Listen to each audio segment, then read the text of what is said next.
ክርስቶስ መድኃኒነ መጻ ወሐመ ወበሕማማቲሁ አድኀነነ። መድኃኒታችን ክርስቶስ መጥቶ ሰው ሆኖ መከራ ተቀበለ፣ በመከራውም አዳነን። ለጥያቄዎቻችሁ መልስ በሚለው ዛሬ በርካቶች በሕማማት ውስጥ ምንድነው እምጸልየው ውዳሴ ማርያም ይጸለያል ወይ ብላችሁ ለጠየቃችሁኝ መልስ እንዲሆን ነው። በጸሎቱ ጉዳይ ብቻ ሳይሆን ስግደቱስ ድንገት ዛሬ ቤተክርስቲያን መሄድ ያልቻለ ሰው ሁሉ እንዴት ነው መስገድ ያለበት፣ በቤቱ ሆኖ በሚሰግድበት ጊዜ እንዴት ሆኖ ይሰግዳል የሚለውንም እንድንመለከት ነው። እግዚአብሔር አምላካችን ከሰማይ ሰማያት ወርዶ ከድንግል ማርያም ተወልዶ ያዳነን ክብርና ምስጋና ይግባው። እንግዲህ ሰሙነ ሕማማት ስርዓቱ ጸሎቱ ከሌላው ጊዜ ለየት ያለ ይሆናል። በሰሙነ ሕማማት ውስጥ የማይደረጉ ነገሮች ለምሳሌ ሐሙስ ስርዓተ ቅዳሴን የሰራበት ስጋውና ደሙ ምስጢርን ያሳየበት ቀን ስለሆነ ሐሙስ ይቀደሳል። ሐሙስም ሲቀደስ እንደሌላ ጊዜ ቅዳሴ ሳይሆን ከሌሎቹ ቅዳሴዎች ለየት ያለ ነው። ካህናቱ ያውቁታል። የሚቀደሰው በውስጡ የሚታለፉ ቀለሞች ይኖራሉ ለዛን ቀን ወይም ደግሞ የሚጨመሩ አይነት አሉ። ያቀዳደሱ ስርዓት ሁሉ ነገሩ ህግና ስርዓት አለው። በአጠቃላይ ሰሙነ ሕማማት ውስጥ 5500 ዘመን በኃጢአት በጨለማ የነበርንበትን ስለምናስብ በዚህ ጊዜ ውስጥ ምንድነው መጸለይ ያለብኝ ብለው ሰዎች ይጠይቃሉ። እንዳልኳችሁ ቅዳሴ አይቀደስባቸውም ከሐሙስ በስተቀር። ከዛ ውጪ መስቀል መሳለም የለም።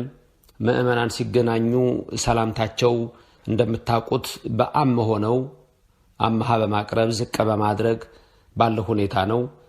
ሕማማቱን ሁሉ ለምን ይሄ የሆነ ይሁዳም ከእሑድ ከሰዓት ጀምሮ ጌታን ለማስያዝ ያስብ ስለነበር እነሱም ሊይዙት ሊገሉት ያስቡ ስለነበረ ሕማማቱን በመናስብባቸው በዚህ ጊዜ ውስጥ ሁሉ ይሁዳ በሰላምታ ጌታውን ስለሸጠ ከዚህ የተነሳ ስርዓቱ ተሰርቷል። ስለዚህ በዚህ በሕማማት ውስጥ የምናደርጋቸው ነገሮች ምን አይነት ስርዓቶች አሉ የሚል ነው። በአጠቃላይ ግን ብዙ ሰዎች ውዳሴ ማርያም መጸለይ ይችላል ወይ በዚህ ጊዜ ምን ልጸልይ ነው? በዚህ ጊዜ እንደውም ጸሎት በጣም ብዙ የሚጸለይበት ነው። እንዳልኳችሁ የሚቀረው ስርዓት ያልኳችሁ በቤተክርስቲያን በየዕለቱ የሚደረገው የሰብሐተ ነግ እሱ በሕማማቱ ስለሚተካ ነው እንጂ ጸሎት እንደውም አብዝተን የምንጸልይበት ስግደት አብዝተን የምንሰግድበት ጊዜ ነው። ብዙ ሰዎች ግራ የሚገባቸው ውዳሴ ማርያም አይጸለይም የሚል ነው። ውዳሴ ማርያም ይጸለያል። እንደውም ሕማማቱን በቤተ መቅደሱ ስርዓቱን ስናደርስ መጀመሪያ ገና ተሰብስበን ትእዛዝ አለች። በተቀደሰች ቤተክርስቲያን ውስጥ በምንሰበሰብበት ጊዜ ሌሊት በምንሰበሰብበት ነግህ ላይ ሰለስት በምንሰበሰብበት እያለ በየሰዓቱ የተከፋፈለ አለ። በዛ ውስጥ ምንድነው የሚጸለየው ብላችሁ ካላችሁ ዳዊት ነው። ዳዊት ይጸለያል፣ ይከፋፈላል። ከዛ እንደገና ደግሞ መኃልየ ነቢያት 15ቱ የነቢያት ጸሎቶች አሉ። እንደገና ደግሞ 5ቱ መኃልየ ሶሎሞን አለ። እሱ ይጸለያል። ውዳሴ ማርያም ይጸለያል። ስለዚህ በሚጸለይበት ሰዓት እናንተ ግን እንደ ምእመንነታችሁ ምን ላድርግ ብላችሁ የተጨነቃችሁ ሰዎች ጸሎታችሁ ምን እንደሚሆን ልንገራችሁ። አብዝቶ የሚጸለየው መዝሙረ ዳዊት ነው። ብትችሉ በግዕዙ ካልቻላችሁ በአማርኛ። እንደውም መዝሙረ ዳዊት በየቀኑ ራሱ 30 ያህል ተከፋፍሎ 150 መዝሙር በየቀኑ ነው መጸለይ ያለበት። ያንን ከሥራ ብዛት የተነሳ ከአንዳንድ ሁኔታ የተነሳ ያልቻላችሁ ሰዎች ትኖራላችሁ። ሲገባችሁ ታደርጉታላችሁ። ስለዚህ አሁን ግን ዋናው በጣም የሚጸለየው ጸሎት አንዱ መዝሙረ ዳዊት ነው። መዝሙረ ዳዊት በቀን በቤተክርስቲያን ውስጥ ሙሉ ይደገማል። ሰኞ ላይ እንደዚህ ማክሰኞ ላይ ሮብ ላይ ሐሙስ ላይ ዓርብ እነዚህ ሁሉ መዝሙረ ዳዊት የሚደገምባቸው ዋናው ነገር ነው። መዝሙረ ዳዊት ልክ ወደፊት የሚሆነውን የጌታን ነገር ስለሚያሳይ መዝሙረ ዳዊት አንዱ ትልቁ ጸሎት ነው። ሁለተኛ ወንጌል ማንበብ ትችላላችሁ። ወንጌል 4 ወንጌላውያት መጽሐፍ ቅዱሳችሁን ገልጣችሁ ማንበብ እሱ ራሱ ትልቁ ጸሎት ነው። አንዱ ትልቁ ጸሎት ነው።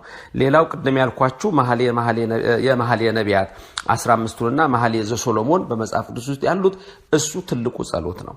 ከዛ እንዳልኳችሁ ይሄ የነቢያቱ 16ቱ ነቢያት አበይት ነቢያት 4ቱና ደቂቅ ነቢያት 12ቱ በአጠቃላይ የነቢያት መጽሐፍ እሱም በየውስጡ በየገብረ ሕማማቱ ገብቶ እየተመረጠ የሚጸለይ የሚነበብ ነው። እሱም ይጸለያል። ሌላ ውዳሴ ማርያም አይቀርም። ውዳሴ ማርያም አይቀርም። እንደውም ውዳሴ ማርያም ሙሉ ነው በየቀኑ የሚደገመው እንኳን ሊቀር በየቀኑ ከሰኞ ጀምሮ ያለው ይደገማል እስተ እሁድ እስተ አንቀጸ ብርሃን። እርግጥ ነው ውዳሴ ማርያም የሰኞ ህማማት ላይ ለምሳሌ እስተ አርብ ድረስ ይደግምና ወደ የቀዳሚው ላይ ሲመጣ ደግሞ ወደ ማክሰኞ ላይ ያመጣዋል።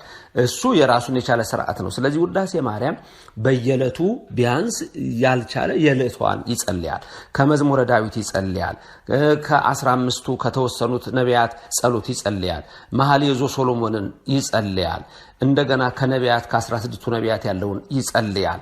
እንደዚሁ እያለ ደግሞ ውዳሴ ማርያምን እስከ አንቀጸ ብርሃን ድረስ የሚችለውን ይጸልያል። ስለዚህ ጸሎት ድንገት እንደዚህ ገድላት መልካ መልኮችን እነዚህ ለማድረግ እነዚህ ጸሎቶች ስለተወሰኑ በእነዚህ ጊዜዎች በይበልጥ ይሄ ስለሚጸለይ ስለዚህ ምእመናን ምን ልጸልይ ለምትሉ በተለይ እናንተ እኔ እንደው የሚታየኝን የራሴን ነው የምነግራችሁ ካለው ሁኔታ አኳያ እንደው መዝሙረ ዳዊትና ውዳሴ ማርያምን ደግማችሁ ከነቢያት ደግማችሁ ወይም ወንጌል ደግማችሁ ሰምታችሁ ያንን ብታደርጉ አንዱ ትልቁ ነገር ነው። እግዚአብሔር ይርዳችሁ፣ በመረቱም በቸርነቱም ይጎብኛችሁ። ሌላው ስግደት ነው። ስግደት በትንሹ ብዙ ጊዜ ከአምስቱ ግዝት በዓላት የሚባሉ አሉ። የአምስቱ ግዝት በዓላት እነሱ ራሱን ችሎ ነው ሌላ ጊዜ ነው መነጋገረው። ይሄ ግን ህማማት ውስጥ ቢያንስ ስንት ልስገድ ብሎ ለሚያስብ ጤነኛ ለሆነ ሰው እንደው በትንሹ ነው የምላችሁ፣ በትንሹ በቀን ውስጥ 200 ስግደት ሊሰግድ ይችላል። 200 ስግደት ሊሰግድ ይችላል። ለምሳሌ ልንገራችሁ። ጠዋት 3 ሰዓት ላይ፣ ቀን 6 ሰዓት ላይ፣ ከሰዓት 9 ሰዓት ላይ፣ ማታ ደግሞ እንደዚሁ 11 ሰዓት ላይ ለምሳሌ ጸልዩ በእንተ ጽናዛት እየተባለ በቤተ መቅደስ ውስጥ ስርዓቱ ሲደረግ የዛን ጊዜ 41 ኪራ ላይሶ ስግደት ይሰገዳል። በአንድ በኩል 20 በአንድ በኩል 21 እየተደረገ ይሄንን 4 ጊዜ እንኳን እናድርገው ብንል 164 ጊዜ እንሰግዳለን ማለት ነው።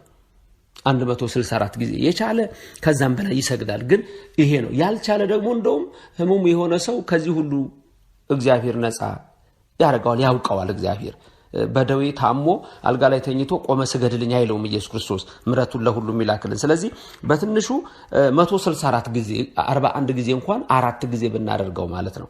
ይሄ እንግዲህ እግዚአብሔር ፍጹም ጤናውን ሰጥቶ በረከቱ ሰጥቶ የሚችል ሰው በመቅደሱ የሚሰበሰቡ ሁሉ በአንድ ላይ እያረፉ የሚያደርጉት ነው። 41 ጊዜ 3 ሰዓት ላይ ክርስቶስን በፍርድ አደባባይ ያቀረቡበት፣ 6 ሰዓት ላይ የሰቀሉበት፣ 9 ሰዓት ላይ ነፍሱ የወጣችበት፣ 11 ሰዓት ላይ ወደ መቃብር የወረደበትን በማሰብ እንኳን 41 ግርፋቱን በማሰብ 40 ነበር ግርፋቱ፣ አትርፈው ስለገረፉት 41 ጊዜ ስግደት ይደረጋል። ስለዚህ 4ቷን ሰዓት ጠዋቷን 3 ሰዓት፣ ከዛ ቀኑ 6 ሰዓት ቀትር፣ ከዛ ደግሞ ከሰዓት የተባለው ተሰዓት 9 ሰዓት፣ ከዛ ደግሞ የመቃብር ሰዓት ወይም የነዋም ሰዓት ወይም ማታ ላይ ደግሞ ያለውን እንኳን ብናረግ 164 ይሆናል።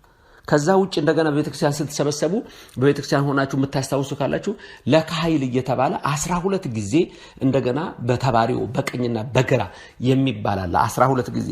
እሱን ራሱ እንደው ዝም ብለን አምጥተን ወደ 4 አድርገን ብናመጣው እንኳን 48 ጊዜ ሊሆን ነው ስንወስደው። ይሄ የምላችሁ እንግዲህ እንዲገባችሁ ነው እንጂ ሙሉ ስርዓቱን አይደለም እየነገርኳችሁ አለሁ። ለማንኛውም ምን ልጸልይ ምን ልስገድ ላላችሁ ሰዎች ስርዓቱና ህጉ ይሄ ነው። ዳዊት መድገም፣ ውዳሴ ማርያም መድገም፣ የነቢያትን ጸሎት የተባለውን በየዕለቱ የተወሰነውን መድገም፣ ከ16ቱ ነቢያት የተቻለውን እያወጡ ማንበብ መድገም ማለት ማንበብ ነው። ማንበብ መጸለይ ነው፣ ግን በተመስጦ በስነ ስርዓት በጸሎት ነው። ውዳሴ ማርያም ዋና ጸሎት ነው። አንቀጸ ብርሃንም ይጨመራል። ስለዚህ የየዕለቱን እየተደረገ በእንዲህ አይነት ሁኔታ ህማማትን ታሳልፋላችሁ። ለዚህም ደግሞ እግዚአብሔር ይርዳችሁ። ያለ ድካም ያለ ደዌ ያለ መከራ እግዚአብሔር ለትንሣኤ ብርሃን ያድርሰን። በዓለማችን ላይ ያለውን ይህንን መከራ ሁሉ ገፎ ይውሰድልን። ስለዚህ እግዚአብሔር እሱ ከሰማይ ወረደ፣ ከድንግል ተወለደ፣ በ30 ዘመኑ ተጠመቀ፣ 3 ዓመት አስተምሮ ስለኛ መከራን ተቀበለ። መጻ ወሐመ ወበህማማቲሁ አድኃነነ፣ መጣ ሰውም ሆኖ መከራን ተቀብሎ እኛን ልጆቹን በመከራው መከራችንን ወስዶ አዳነን። እናቱ አትለየን። ዓለምን ሰላም ያርግልን። የልባችሁ ይፈጸምላችሁ። ለትንሣኤው ብርሃን ያድርሰን። አሜን።